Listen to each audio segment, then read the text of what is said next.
ঈদের ছুটি শেষ সময়ে দেশের বিভিন্ন এলাকা থেকে রাজধানী আসতে শুরু করেছে সবজি সহ সব পণ্য। তবে ক্রেতা না থাকায় লোকসানের কথা বলছেন ব্যবসায়ীরা। টমেটো লেবুর বাজার ধসে মাথায় হাত পাইকারদের। আদিত্য মামুনের রিপোর্ট।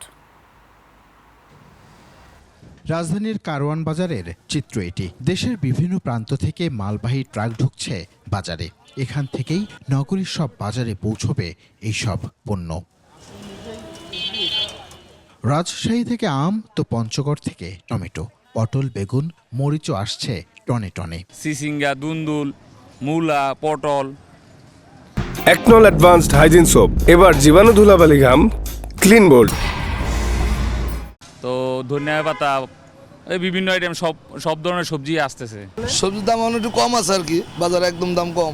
কাঁচা টমেটো পাকানো হয়েছে মেডিসিন ছাড়া, এগুলা কিনা আছে আপনার ধরেন 40 টাকা 45 টাকা এরকম, এখন আপনার লস হইতেছে মালে।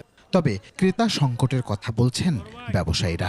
দোকানপাট অনেক বন্ধ, কাস্টমার আসে না, মাল আসে কিন্তু লোক নাই। ঈদের পরে আনতেছি, মানুষজন নাই, বেচা কিনা কম হইতাছে। 16,000 কেজিতে ধরেন না 8 টাকা করে লস হইতেছে। ঈদের পর এখনো বাজার সরগরম না হওয়ায় চাষিরাও লোকসানে পড়ছেন বলে জানান ব্যবসায়ীরা। আদিত্য মামুন, 21 টেলিভিশন, ঢাকা।